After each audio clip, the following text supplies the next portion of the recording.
जय हिंद दोस्तों, स्वागत है आपका स्टडी फंडा यूपीएससी में।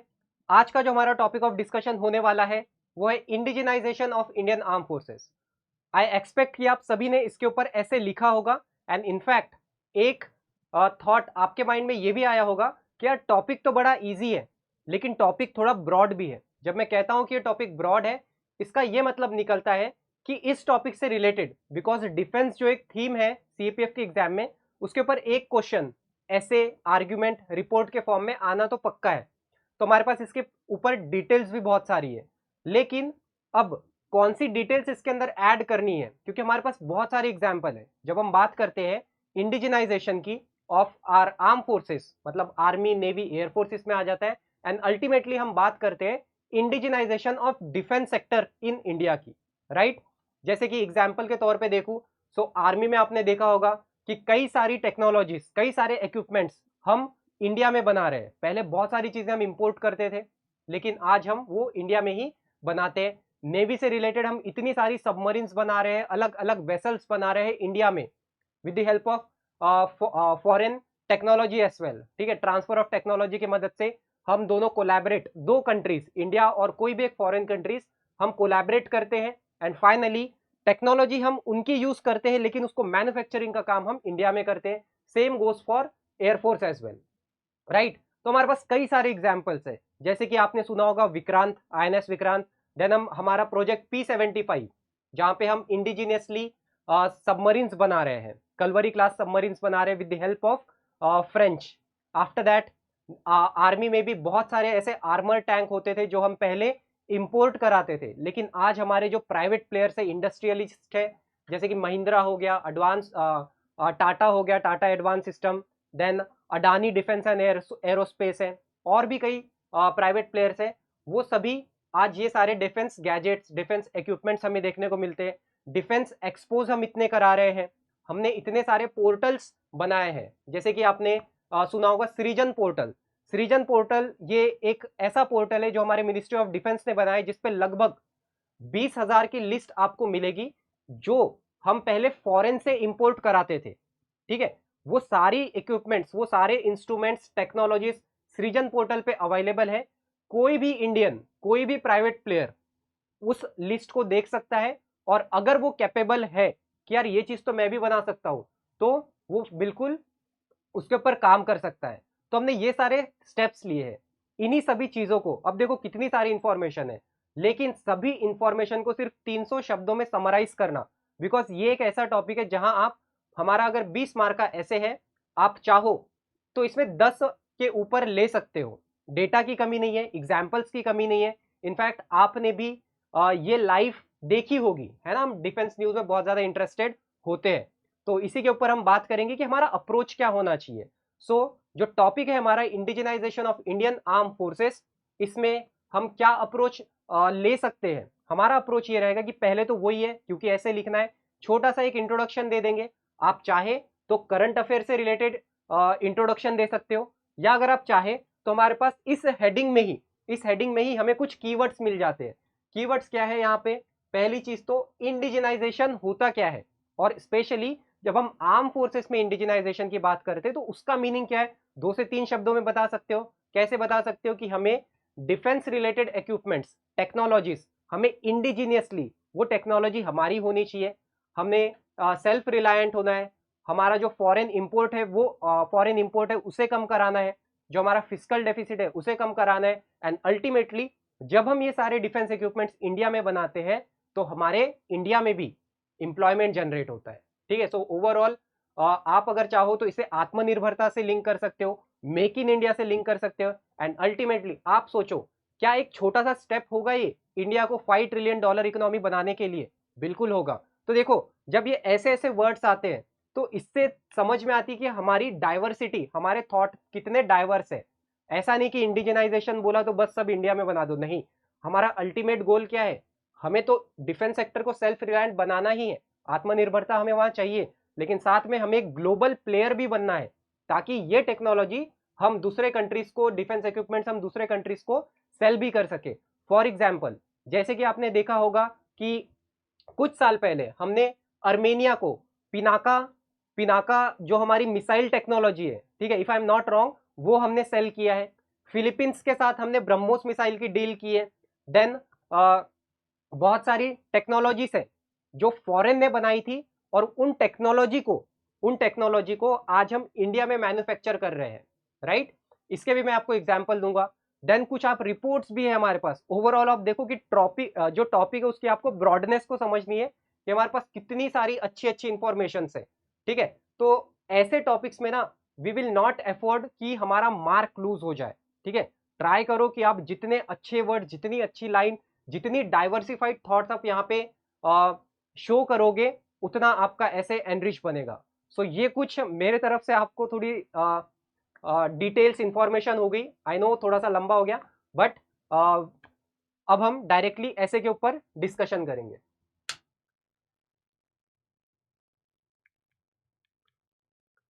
जो मैंने यहाँ पे अप्रोच अपनाई है, सिंपल अप्रोच रखता हूं मैं हमेशा।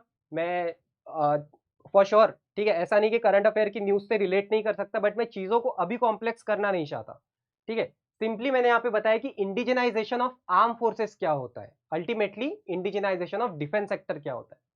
सो indigenization of arm forces, and also आपको ये भी ध्यान रखना है कि जो हमने लैंग्वेज, आप जो लैंग्वेज यूज करते हो वो कितनी सिंपल और क्रिस्प है, ठीक है, ताकि हर एक चीज आपको अच्छे से समझ जाए।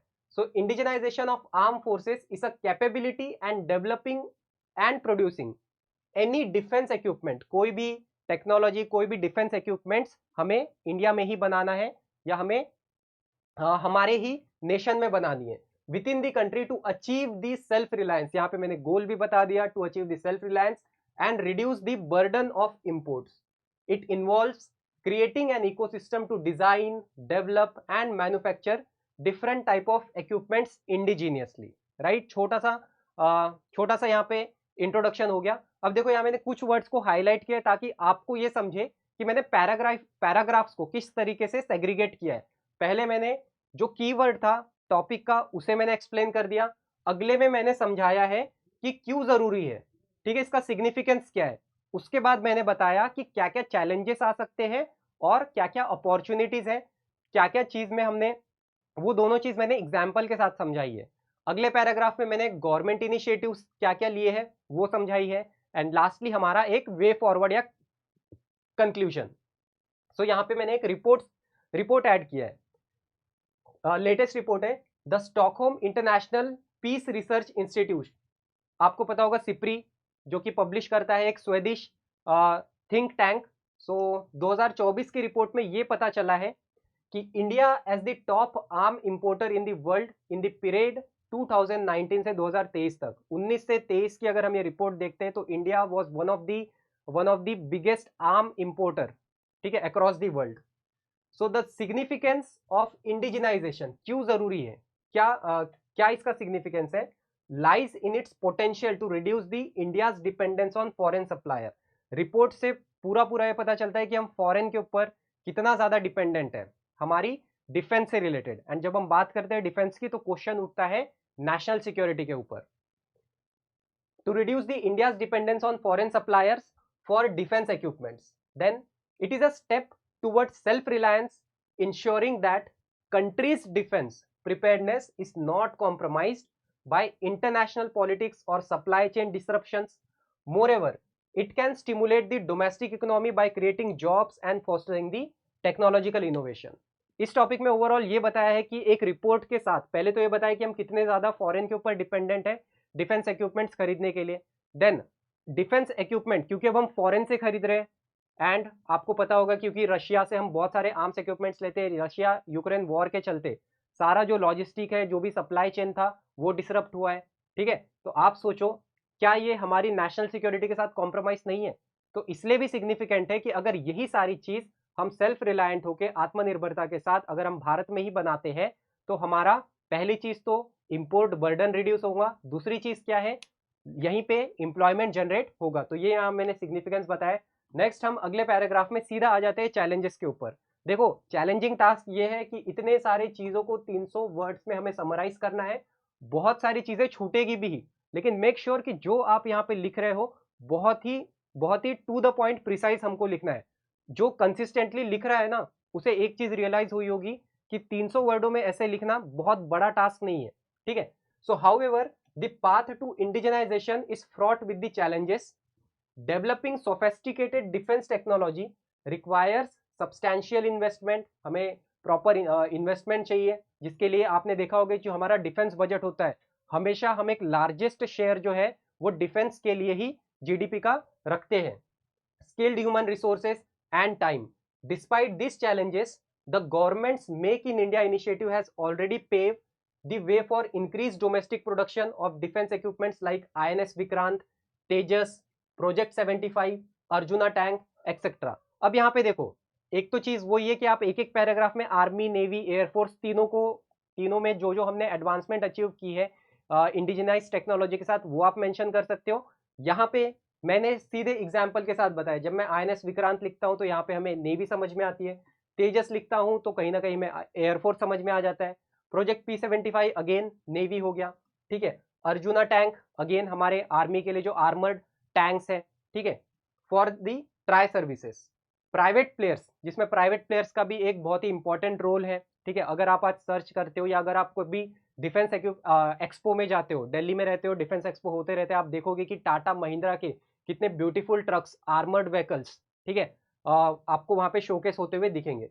प्राइवेट प्लेयर्स का भी यहाँ पे हमने इंपॉर्टेंट रोल बताया है कि प्राइवेट प्लेयर्स का क्या रोल हो सकता है. इनफैक्ट 2021 में आपने देखा होगा कि आर्मी में पहले क्या होता था, इंडियन आर्मी में हम हैंड हेल्ड ग्रेनेड यूज करते थे.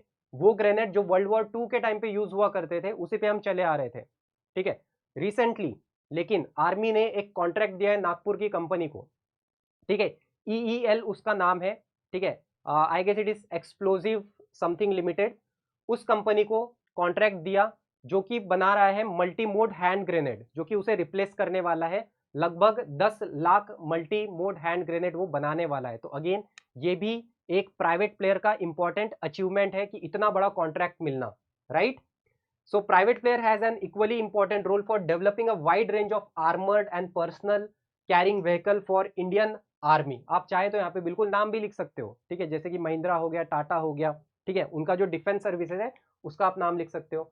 देन अगले पैराग्राफ में हमने गवर्नमेंट के कुछ इनिशिएटिव्स यहाँ पे लिखे, जैसे कि government has taken several collaborative efforts. ठीक है. कोलैबोरेटिव एफर्ट्स प्राइवेट प्लेयर के साथ भी, फॉरेन प्लेयर के साथ भी. ठीक है. जो फॉरेन कंट्रीज जिसके पास अच्छी खासी टेक्नोलॉजी है, क्योंकि हमने देखा है ना, ब्रह्मोस मिसाइल एक क्लासिक एग्जांपल है कि इंडिया रशिया का जॉइंट वेंचर है. देन आप प्रोजेक्ट P75 जिसमें हम कलवरी क्लास की सबमरीन बना रहे हैं with the help of French. So government has also taken several collaborative effort with foreign countries for boosting robust advance technology. One such example is the development of BrahMos missile that is joint venture between India and Russia. Ministry of defence has also launch सृजन portal. मैंने बताया आपको सृजन portal. In fact आप सृजन portal visit कर सकते हो. वहां पे पूरी आपको लिस्ट मिलेगी. ठीक है. कि ये चीज हमें चाहिए, ये चीज हम इंपोर्ट करते हैं. जो भी इंडियन मैन्युफैक्चरर अगर चाहता है तो उसमें बिड लगाइए, एंड बिड लगाइए इन द सेंस वहां पे अप्लाई कीजिए कि ये चीज तो मैं भी बना सकता हूँ. ठीक है. तो आपको कॉन्ट्रैक्ट मिलेगा. Srijan portal to promote indigenisation by the industry. Defence item which were earlier imported have been uploaded on the portal for indigenization, ultimately reducing the fiscal deficit of India. Right. After that, thus indigenization of Indian armed forces is a strategic necessity and is critical to nation security. Concerted effort from the government, industry and research institution will enhance the defense capabilities and economic growth as India continues on its path to move closer to its goal of Atmanirbharta in defense production, thereby strengthening its position on the global stage. तो इस तरीके से हमने इसे conclude किया है. लगभग 300-320 शब्दों के आसपास का ये ऐसे है. आई होप कि आपको बहुत सारी चीजें समझ में आई होगी. And it is not about कि ये जो टॉपिक है, ठीक है, ये जो टॉपिक है अगर आप देखोगे, ठीक है, जो भी हमने यहाँ पे एग्जाम्पल्स दिए, अगर आप इस टॉपिक को ही समझते हो तो कहीं ना कहीं आप इसे यूज कर सकते हो अगले ऐसे में भी जो भी डिफेंस से रिलेटेड आता है. राइट. तो कुछ भी ऐसे ब्रॉड टॉपिक आते हैं तो सिंपल अप्रोच रखिए. जैसे यहाँ पे जो टॉपिक सिंपल सा था, Indianisation of Indian arm forces, क्या क्या लिखा हमने, क्या क्या चीजें कवर की. इंट्रोडक्शन हम सभी को पता है. आफ्टर दैट हमने सिग्निफिकेंस लिखा, क्या क्या चैलेंजेस आ सकते हैं और उस चैलेंजेस को हमने कैसे ओवरकम किया. ठीक है. या प्रॉब्लम को कैसे ओवरकम किया. प्रॉब्लम चैलेंजेस सेम ही होते हैं, ठीक है, way of dealing is different. Then हमने एग्जाम्पल के साथ समझाया, ठीक है, कि ये एग्जाम्पल्स है जो हमने इंडिया में क्रिएट किए। देन हमने रिपोर्ट्स भी ऐड कर दी एंड फाइनली गवर्नमेंट के स्टेप्स भी हमने यहाँ पे लिख दिए। So that is all about this particular topic. ऐसा ही आपको कल और एक इंपॉर्टेंट टॉपिक मिलेगा, प्लीज लिखते रहिए, कंसिस्टेंट रहिए, बहुत सारी चीजें आप सीखोगे। So that is all in this class. Have a good day. जय हिंद।